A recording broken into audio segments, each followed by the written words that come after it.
देवबंद में आया था, मुझे याद है। यहीं देवबंद में एक चुनावी रैली हम लोगों ने की थी, जिस समय समाजवादी पार्टी का अलायंस था और यहाँ की जनता ने समाजवादियों की मदद की और उसका परिणाम ये हुआ कि लोकसभा यहाँ से समाजवादी पार्टी और अलायंस जीत के गई। अभी हाल ही में जो चुनाव हुआ उसमें भी सहारनपुर ने समाजवादी पार्टी को बड़े पैमाने पे जीत दिलाई। जो सीटें हम लोग हारे वो कहीं ना कहीं जो कमियां रही हैं उन कमियों को दूर करेंगे। देवबंद वो स्थान है जो दुनिया में जाना जाता है। ये ऐतिहासिक धरती जिसने आज़ादी की लड़ाई में और देश को आज़ादी दिलाने में अगर उन्हें जान भी निछावर करनी पड़ी होगी तो यहाँ के लोग पीछे नहीं हटे। उस समय अंग्रेज़ों के खिलाफ और देश के हित में जो देवबंद का योगदान है वो भुलाया नहीं जा सकता।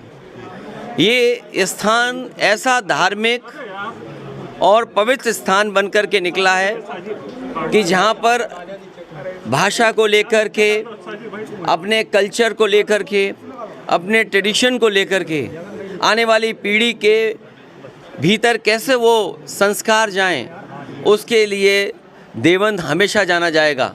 ये वो स्थान है जिसने उर्दू में शिक्षा दी, लोगों का जीवन बदला है। ऐसी जगह आकर के अपने कार्यकर्ता नेताओं से मिलने के बाद मुझे पूरा भरोसा है कि जो समाजवादी सिद्धांत है कि गंगा जमनी तहजीब, जो भाईचारा, जो आपसी प्रेम है, उसको वापस लौटाने के लिए समाजवादी लोग लगातार काम करते रहेंगे। और मुझे उम्मीद है कि देवबंद ही नहीं बल्कि सहारनपुर और आसपास आने वाले समय में भारतीय जनता पार्टी को हटाने का काम करेंगे। सर, 65 को लेकर आपने संकेत दिए हैं 65 सीटों पर लड़ने के लिए, 15 सिर्फ आप गठबंधन को देना चाहिए। क्या लगता है कि गठबंधन संतुष्ट हो पाएगा? अभी तक जितने भी गठबंधन समाजवादी पार्टी ने किए हैं, समाजवादी पार्टी की कोशिश रही है कि गठबंधन के सहयोगी दलों का पूरा सम्मान किया जाए। और मैं आज आपके सामने कह रहा हूँ, और जो भी हमारे गठबंधन के साथी हैं कभी पहले निराश नहीं हुए, आगे भी निराश नहीं होंगे। नहीं, सवाल देखिए, ये जो गिनती है वो इसलिए भी थी कि वहाँ पर जो लोग, जो प्रदेश के काकाणी के लोग आए थे, उन्होंने, कई लोगों ने कई तरह के सुझाव दिए हैं कि समाजवादी पार्टी को इतनी सीटें लड़नी चाहिए, समाजवादी पार्टी को इतनी संख्या की सीटों पर दावा करना चाहिए। लेकिन मैं आपसे कह रहा हूँ, अभी तक जितने हमने गठबंधन किए हैं, कोशिश हुई है कि किसी गठबंधन को जो साथी हो उसको निराश ना करें। और हमारा गठबंधन और पीडीए स्ट्रेटजी, पीडीए ही हराएगा एनडीए को, क्योंकि एनडीए के लोगों ने धोखा दिया है पीडीए के लोगों को। पीडीए के जुड़े हुए लोग, उनको धोखा मिला है एनडीए से। आज पिछड़े, दलित, अल्पसंख्यक, मुसलमान भाई सबसे ज़्यादा पीड़ित हैं और सबसे ज़्यादा न्याय हुआ उनके साथ। अगर कोई न्याय दिलाएगा तो यही गठबंधन पीडीए मिलकर के आगे बढ़ेगा। अच्छा, एमपी के साथ मिलकर नहीं लड़ रहे हैं कांग्रेस के, सरकार खंडन कर रही है, क्या कहेंगे? देखिए, जो मध्य प्रदेश में बात ख़त्म हो गई है, उस बात को हम लोग ना उठाएं।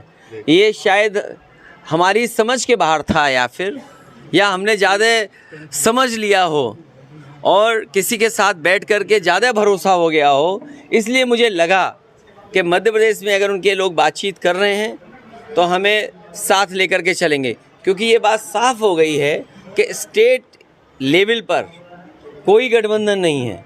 तो कोई बात नहीं, गठबंधन नहीं है, लेकिन नेशनल लेवल पे जो गठबंधन है उसको पीडीए स्ट्रेटजी के तहत मदद करेगा।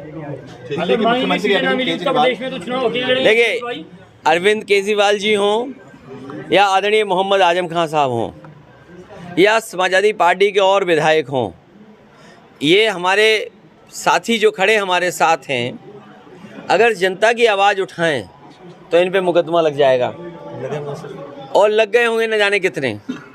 ये आवाज़ उठाएंगे तो 20, 25, 30 मुकदमे इन पे भी लग जाएंगे। सर एक चीज अरविंद केजरीवाल हो या आदरणीय आजम खान साहब का परिवार हो, ये सब इसलिए परेशान किए जा रहे हैं क्योंकि बीजेपी को ये लगता है कि ये ताकत बन करके उभरेंगे। अगर इनको दबा दोगे, यहाँ इनको डिमोरलाइज कर दोगे तो इनका दल पूरा डिमोरलाइज हो जाएगा।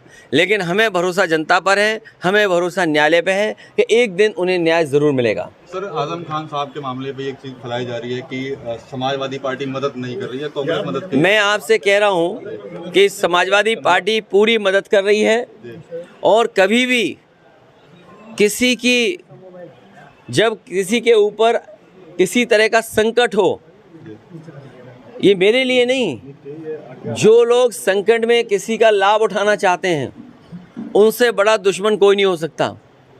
समाजवादी पार्टी मदद कर रही है और मदद करती रहेगी। आखिरी सवाल सर, 2024 के लिए देवबंद से क्या मैसेज दे रहे हैं आज आप? देवबंद वो स्थान है, देवबंद वो पवित्र स्थान है जिसने सदियों से अपनी संस्कृति, अपने ट्रेडिशन को बचाया, लोगों को शिक्षित किया, जागरूक किया और समाज के लिए, सुधार के लिए सबसे बड़ा हथियार अगर कोई चीज़ है तो वो शिक्षा है। यहाँ के ज़मीन ने, यहाँ के तमाम पूर्वजों ने बहुत लोगों के जीवन को बदला है और यहाँ से